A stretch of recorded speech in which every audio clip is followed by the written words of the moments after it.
I watched Mase shit on Cam and everybody around him. Wow. A bitch like all the time. You heard? Like I was there the whole time, but I was Cam's man. You heard?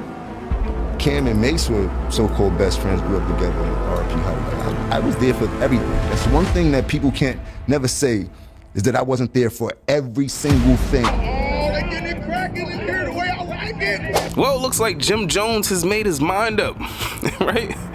That will never take a back seat to Cameron again. As a whole becomes a part, I strike to burn, and the flame returns. I watched Mase shit on Cam and everybody around him. Wow. A bitch like all the time. Habitually, you heard? that's Like, what he's trying to. I was there the whole time, but I was Cam's man. Yeah.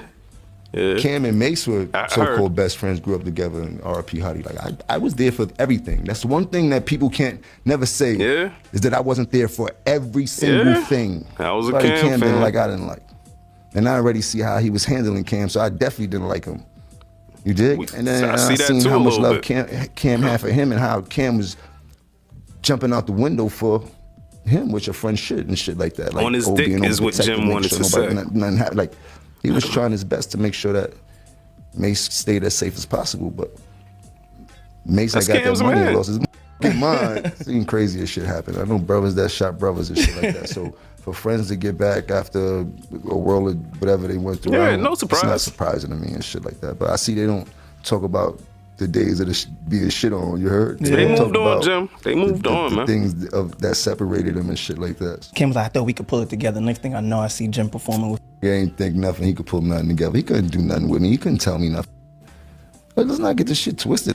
Nobody could tell me nothing. I was my own boss. I did what I did as a soldier because I was a soldier. Okay. You heard? Okay. I had the soldier. Didn't tell me nothing. He was shooting videos and shit. I did what I wanted to do. I seen the shit wasn't going right, so I started doing what Jim Jones needed to do for Jim Jones. Because that was supposed to be the Don wasn't taking care of the capo. Yeah. Just the sequence of the way things was going, and then it came to a point where I had to worry about who Jim Jones was moving forward. Then I was worried about anybody else because nobody else was worried about me. That's I how it got went to a point down. where I became famous too.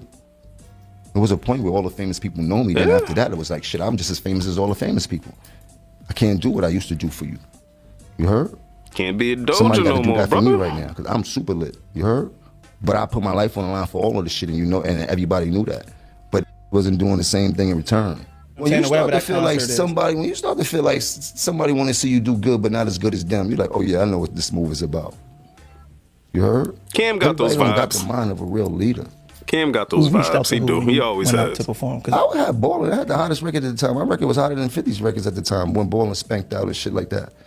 When Cam did the shit with calling the station up over the cot shit and all that shit, I felt that was childish. That wasn't, like, you don't press no real buttons and you're not about to come outside when it's time to really get active. He said that at so the time. How dare you do some weak shit like that really didn't hold no merit.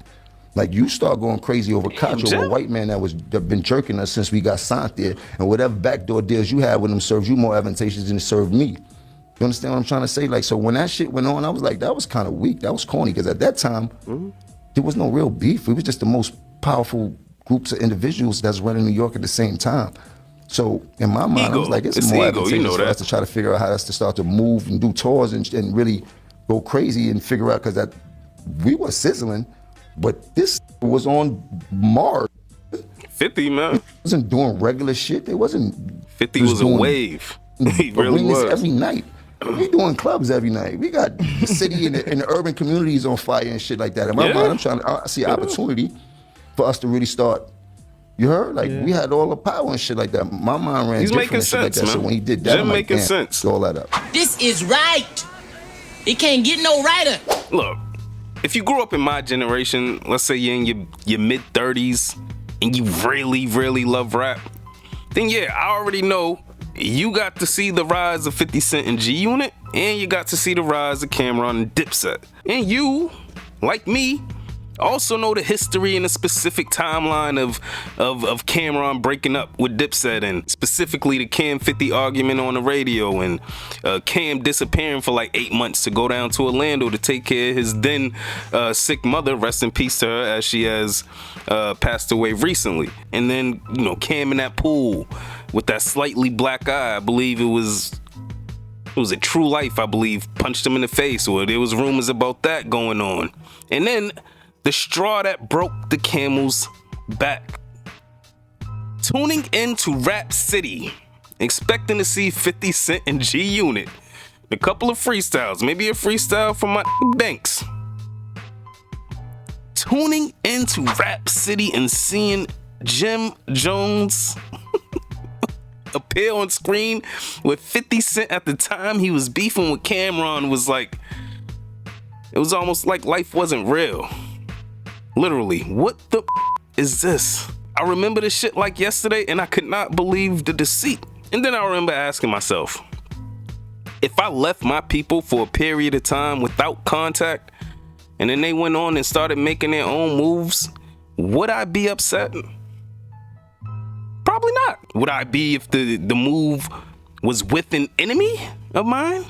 Hell yeah. So I totally understand why Cam ended it. Well, not with the whole squad, JR, Hellrell, and all, you know, but at least with Jim. But I also have to admit, hearing Jim talk, and, you know, after agreeing with a lot of what he was saying, I also understand the point he was coming from now as a grown man. I'm super hot. Cam abandoned me. His argument with this man on the radio is much smaller than the personal divide that we're going through right now. And 50 Cent was the hottest rapper in the game, especially to be next to. It was time for Jim to level up his career and level up his bread. It was time for Jim to think about Jim.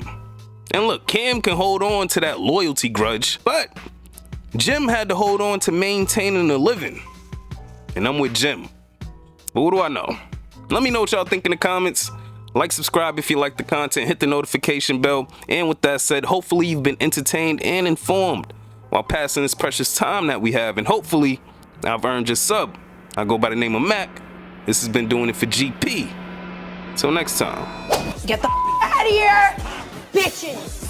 Never did me, I spit the truth. Call you aware, fear-driven niggas get the boot. All of you squares couldn't fit up in my circle. All of us rare and will hurt you severe. Slow your roll, nigga, patience is a virtue.